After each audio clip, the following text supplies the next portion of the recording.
Hai teman-teman semua, ya kembali lagi ke acara Sinyal Ngobras nih pada hari ini ya di edisi tanggal 29 sampai 4 Februari 2024 ya. Jadi para Takonauts boleh banget apa namanya uh, diskusi lah ya terkait dengan Sinyal Ngobras ini entah di grup atau di tempat lainnya di sosmed ya kan terkait dengan Mas kira-kira kripto bagaimana dan sebagainya macam tuh boleh banget dan kita bakal buat analisanya di next minggu depan. Jadi teman-teman boleh request ya kalau kayak gitu. Nah, disclaimer dulu ya di awal video ini bahwa ini merupakan analisa pribadi aja, bukan ajakan beli atau jual. Walaupun memang di sini akan ditampilkan terkait dengan entry dan sebagainya macam. Ini hanya perspektifku pribadi aja ya, analisaku bisa jadi benar bisa jadi salah. Untung rugi juga buat aku sendiri ya. Kalau teman-teman mau ngikutin juga ya berarti disclaimer wajib bahwa tombol beli dan jual itu ada di tangan masing-masing gitu, bukan di tanganku ya. Oke, aku bakal share screen di sini terkait dengan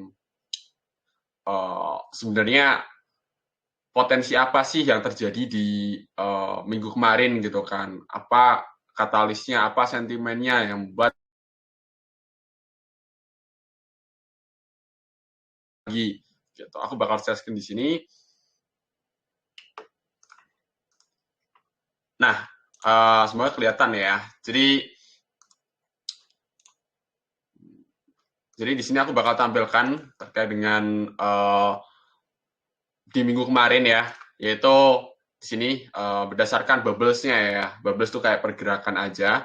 Untuk di minggu ini ya itu rata-rata ada yang naik cukup tinggi, terutama di koin-koin yang memiliki market cap cukup kecil ya, seperti Multi, di mana market capnya sekitar 36 juta dolar, padahal udah naik 64%.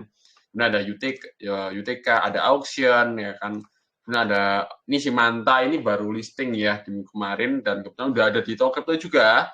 Jadi teman-teman kalau mau trading Manta bisa banget tuh pantau ya. Dan kebetulan hari ini kita bakal bahas tentang Manta juga. Nah Manta ini masuk kemana? Nah ini udah di spill sebenarnya di atas ini ya.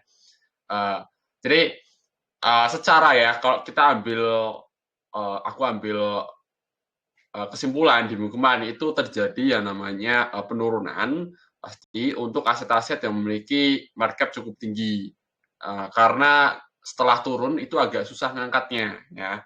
Berbeda dengan untuk koin-koin yang memiliki kapitalisasi pasar yang cukup rendah gitu. Ada S ini cukup tinggi sih sebenarnya ya, 200 juta dolar, kemudian ada ICP yang 5 billion, dia udah naik 11%, ada Aptos, dan ya kebanyakan di sini rata-rata merah gitu. Nah sebenarnya kapitalisasi pasar ini berpengaruh gak sih Mas buat pergerakan mungkin di minggu depan gitu? Apakah ketika terjadi dump aku harus membeli uh, altcoin yang kapitalisasi pasarnya rendah? Ya enggak juga ya, tapi memang potensi untuk reboundnya cukup tinggi karena ya dana sedikit bisa ngangkat harga lah kurang lebih seperti itu. Nah, kita harus lihat sentimen di minggu kemarin ya. Ini kita bisa lihat ya di 2 jam yang lalu di Toko News di mana ada meluncurkan artikel tentang Bitcoin versus Ethereum sebenarnya mana yang lebih berpotensi untuk tumbuh ya, terutama di halving ini. Jadi kalau aku pribadi melihat sih Ethereum itu berpotensi lebih tumbuh ya daripada Bitcoin gitu. Karena apa ya? Karena pertama kapitalisasi pasarnya cukup rendah dibanding Bitcoin, sekaligus terkait dengan ETF Ethereum ya yang ini masih apa namanya diisukan bahwa akan diluncurkan, tapi belum tentu pasti bakal diluncurkan, tapi ada indikasi ke sana sehingga Ethereum ini berpotensi untuk naik lebih tinggi. Ya seperti halnya kayak Bitcoin sebelum diluncurin Bitcoin ETF itu kan Bitcoin naik ya dari 27.000 ke 45.000 kurang lebih. Nah sama seperti Ethereum berpotensi seperti itu ngepam. Naiknya ke berapa Mas Wiki ya? Mungkin kita bakal diskusi di komunitas kali ya. Mungkin pendapat pribadiku sekitar 3.000 dolar. Nah, kemudian ada Fear and Greed Index ya. Ini di bagian Toko News Academy. Ya. Di aplikasi teman-teman ada kok Toko News Academy. Jadi teman-teman bisa melihat bahwa terkait dengan Fear and Greed Index per hari ini itu di kondisi normal ya atau netral sehingga secara sentimen nggak ada yang bullish, nggak ada yang bearish, jadi standar aja.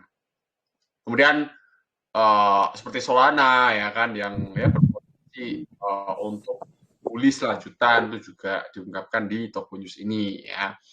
Kemudian ada IOTA ya kan ya, kemudian ada Grayscale yang menjual ya di minggu kemarin. Mereka terus melakukan penjualan di tiap harinya, hampir tiap hari sih. Dan mereka udah jualan ratusan juta dolar untuk Bitcoin-nya, sehingga di weekdays ini ya, ini berpotensi juga untuk melakukan penjualan. Kenapa Mas Vicky gitu? Karena Grayscale ini kan dia ETF-nya itu kan bergerak di traditional finance ya atau di saham, sehingga ada jam buka dan jam tutup. Nah, jam bukanya itu di weekdays, berarti mulai hari Senin sampai Jumat. Ya. Kita ngikut di jam US. Nah, sekarang ini baru buka sih. Jadi berpotensi untuk sell off untuk Bitcoin itu masih sangat besar terjadi. Sehingga altcoin itu juga berpotensi keseret, teman-teman ya. Itu. Dan kita ada banyak banget ya terkait dengan cashback nih. Cashback ada OVO, ada dari Neobank, dan ada UTDC yang lagi berjalan. Teman-teman boleh tuh ikutin campaign-campaign kripto dan pastinya akan mendapatkan hadiah di situ. Oke, langsung aja kita ke performa di minggu kemarin seperti apa ya. Nih kita bisa lihat di sini terkait dengan performanya. Nah, ini performa di last top weekly watchlist-nya minggu kemarin. Ada Matic, ada Mob, Storgy, GRT, dan Cartesi. Ya. Secara watchlist-nya memang ini bullish. Ya, di mana recent price-nya per hari Senin ini, aku ambil di jam 1 siang tadi, itu 9%, ya, 6%, 3%, ya ada yang minus 12% untuk Mob. Tapi ya, sebelumnya udah kesentuh stop loss ya. Ini disclaimer dulu. Jadi di hari Selasa itu terjadi penurunan untuk Bitcoin kalau nggak salah ya, Selasa atau Rabu. Aset itu pada turun semua, tapi per hari Jumat ya, itu market bullish kembali gitu. Dan kalau teman-teman masih hold, ya ini kurang lebih kayak gini lah ya. Gitu. Di entry ini sekarang harganya di ini Matic 0,791, lumayan lah 9%-an. Gitu. Terus kita ke sebagai watchlist-nya ini ya. Jadi kalau teman-teman masih hold sampai sekarang, UMA itu minus 6%, Solana itu plus 7%, Orbi itu minus 17%, Arbitrum plus 2%, dan NIR minus 3%. Sebenarnya kalau teman-teman entry di area target ini mungkin kena ya. Kebanyakan gitu. Jadi ya ini berpotensi untuk istilahnya ya, berpotensi untuk lanjut turun sih tak rasa ya, karena Bitcoin itu berpotensi turun gitu. Kemudian di sini di minggu ini ya tanggal 29 sampai 4 Februari itu ada Injective, ada Raydium, ada Avax, ada SI, dan Aptos. Ya, dengan potensial profitnya itu sekitar 7, 14%, 5%, dan seterusnya. Potensial profit ini dihitung dari entry ke target ya. Jadi stop loss-nya di area ini. Teman-teman disclaimer ya, di sini ada disclaimer gede banget bahwa ini berisiko tinggi ya. Terus kemudian lanjut bad week watchlist-nya di minggu ini tuh ada Raider ya, ada Sei, ada Gas, Manta, dan Bluezer. Dengan potensi minusnya lumayan dalam nih, sekitar ya 23%, 14%, 10%. Kenapa? Karena untuk beberapa aset di sini kenapa bisa minus dalam, karena udah naik cukup tinggi ya.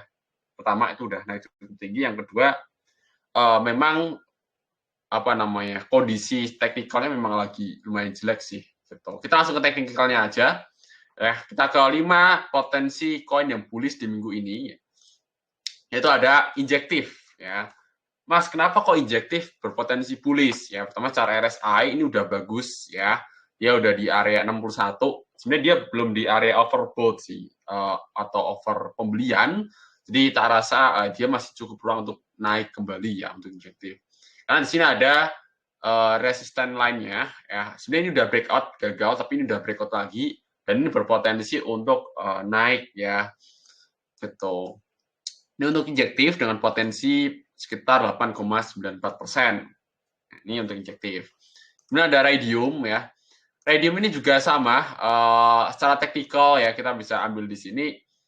Ini ada area resistannya ya, sebenarnya di sini nih, di area entry ini. Tapi so far ini belum kena, tapi udah mantul naik dulu ya. Tapi so far ini lumayan bagus untuk radium. Memang ya secara kapitalisasi pasar enggak terlalu besar dan apa namanya, secara RSI juga ini udah hampir menyentuh overbought. Jadi tak rasa dia ada potensi untuk turun dikit, kemudian dia naik lagi. Gitu. Karena ya kita bisa lihat di sini, secara teknikal ini ada support line-nya. Ini kalau kita tarik garis resisten line-nya di sini, ini udah breakout sih. Gitu ya, untuk radium. Untuk stop loss-nya di area 1,2 dolar di sini. Karena dia berpotensi kalau cut loss di sini dia bisa bergerak ke area 1,05 dolar di area ini ya. Ini kalau misal memang dia turun. Gitu. Kemudian ada AVAX. Nah, AVAX ini dia berpotensi untuk naik ya. Jadi tadi jam 12-an sih ini udah nyentuh di sini ya. Jadi ini udah floating profit sih sebenarnya untuk AVAX. Kenapa di area ini? Karena di sini ada range pergerakan harga ya volatility di AVAX di area ini. Dan dia udah konfirmasi bagus banget ya. Di sini ketahan ya resisten line-nya sebenarnya di sini nih. Dia ini resisten line-nya dan tak rasa dia bakal mencoba kembali untuk menembus resistennya ini. Gitu. Dia berpotensi untuk ya turun lah dikit gitu ya. Kemudian dia lanjut bullish. Ini juga udah cukup bagus secara RSI-nya. Memang di sini dia potensi untuk bearish-nya ada lah ya di sini ya. Ini lagi crossing ya RSI-nya. Tak rasa kurang bagus lah. Secara resistance line-nya di area ini itu juga udah breakout ya di sini ya. Udah bagus banget. Ini udah retest supportnya, kemudian dia mantul lagi. Ini harusnya sih bullish sih. Dari kelima koin ini nanti aku bakal kasih potensi yang berpotensi bullish banget ya. Kemudian ada SAI, ini SAI juga sama. Ini udah kesentuh sih ini ya. Ini di jam 11, berarti di range tadi jam 11 sampai jam 1 siang ya. Dimana kita bisa lihat untuk SAI ini dia potensi bullish flag. Ya, ada indikasi juga dia bakal naik. Area stop loss di area ini 0,8 dolar dan ini potensi naiknya cukup tinggi sih untuk SHI. Kalau teman-teman Mas ketinggalan nggak buat entry-nya? Menurutku nggak sih. Kalau entry benar-benar sekarang dengan target yang sama itu plus 16% gitu.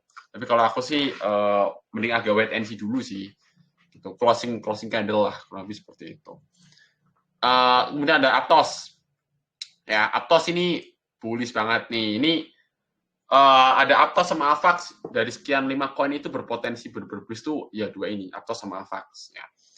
Secara di sini ada bullish engulfing udah confirm lumayan bagus. Sini ada resistance line-nya udah di breakout walaupun sempat dia turun ya. Harusnya ini ada bearish kemudian dia mencoba naik lagi kemudian di sini ada bullish engulfing. Jadi bisa dikatakan ada pembelian kuat. Jadi pembalikan arah istilahnya lah ya. Dan ini potensi bullish-nya lumayan kencang, tapi ya profitnya nggak banyak ya, karena kalau kita entry di sini ya plusnya 6%-an dan ini udah floating sekitar 2,2% nah, untuk Aptos gitu. Jadi kalau teman-teman benar-benar masuk sekarang paling cuannya 4%-an lah gitu. Nah, setelah kelima koin ya, jadi ada Avax, ini ada SAI, ini soalnya ada Avax, ada SAI ya, sama Aptos ini yang berpotensi untuk bullish sih menurutku dalam jangka pendek ya. Terus kemudian kita ke 5 koin yang berpotensi bearish di minggu ini yaitu ada Render ya. Kita bisa lihat di sini Render. Ini ada bullish engulfing sama dia berpotensi untuk bullish tapi tak rasa ya kalau kita agak ke belakang gitu kan untuk Render pergerakannya di kemarin Desember ya bahwa di sini secara teknikal kurang bagus ya. Ini bisa dikatakan bearish penan lah ya gitu. Tapi memang ini range volatility-nya gede banget gitu. Jadi bisa dikatakan bahwa render ini berpotensi ya bergerak di area inilah gitu teman-teman ya. Dia berpotensi untuk apakah dia berpotensi bullish lagi bisa nggak Mas Wiki? Bisa banget kalau dia udah breakout dari 4,3 dolar di area ini. Ini ada area resistance 1, 2, 3 ya. Nah, ini cukup kuat untuk render bisa menembus itu. Gitu. Secara RSI ini juga udah crossing ya. Lumayan jelek sih sebenarnya untuk RNDR, tapi ya kita lihat nantilah. Kemudian ada SEI. SEI ini berpotensi untuk bearish juga sama, tapi SEI ini dia coba untuk bullish dulu ya. Sebenarnya ini, di sini ada area resistance-nya 1, 2 ya. Pertama ini 1, 2, ini ada 3 ya. Sama ini ada 4 sih, 4, 5. Ya so far ini adalah area resistance lah gitu. Area yang notabene kuat di penjualan ya secara teknikal. Walaupun memang saat ini belum breakdown ya, belum konfirmasi turun, tapi berpotensi untuk turun untuk SEI. Ya, dia bisa aja naik ya. Di sini potensi naiknya mungkin ke area 0,7 dolar. Ya kalau dari sekarang mungkin plus 6%-an lah. Gitu. Cuma ya baik lagi ya, secara risk dan reward-nya, secara teknikalnya ini bearish. Jadi kalau kita beli di masa bearish agak kurang bijak aja. Ya. Ini potensinya penurunan di 0,5992 untuk SEI. Kemudian ada gas. Ya. Ini yang sempat kena pom-pom kemarin Desember ya. Nih, sorry Oktober ya, udah naik tinggi banget nih. Gitu. Ini so far masih akan terus melanjutkan bullish untuk gas. Secara teknikal kita bisa lihat ya. Ini ada support. Ini bearish kuat. Jadi ketika terjadi bearish kuat seperti ini itu agak susah ya, karena ya penjualannya sangat masif. Pembeli untuk mengangkat harga gas itu juga agak susah. Ya. Dan di sini ada bearish moving, jadi potensi untuk dia turun itu cukup besar. Ya, walaupun memang saat ini belum breakdown, karena balik lagi Bitcoin belum ada tanda-tanda untuk dia bakal lanjut turun lebih dalam lagi sih. Sekarang masih bergerak di 42.000 kan untuk Bitcoin. Kemudian ada Manta nih, ayo Manta nih, siapa yang mau? Siapa yang trading Manta, ayo. Ini ya, jadi aku kasih informasi aja, Manta ini udah naik cukup tinggi banget, bahkan udah nyentuh ATH sih, ya all time high new-nya gitu di tahun ini. Ya sebenarnya sih dia berpotensi naik bisa banget ya untuk Manta, tapi baik lagi ini koin yang masih baru ya teman-teman. Jadi secara utility dan fundamental mungkin belum tercipta secara sempurna, sehingga banyak terjadi spekulasi di awal-awal token listing ya. Jadi agak hati-hati aja untuk koin-koin yang baru listing ya.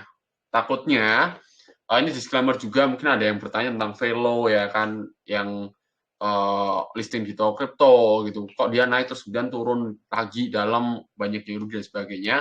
Ya karena memang itu apa namanya, Velo ini udah ada di ledger lainnya gitu, dan dia berpotensi untuk apa namanya turun sih gitu. Gitu ya. Jadi ini Manta itu berpotensi untuk turun. Kemudian ada Blue Share ya. Blue Share ini juga sama. Ini bahkan kalau dikonfirmasi Blue Share dari kelima koin ya, itu Blue Share itu lebih berpotensi untuk bearish banget gitu.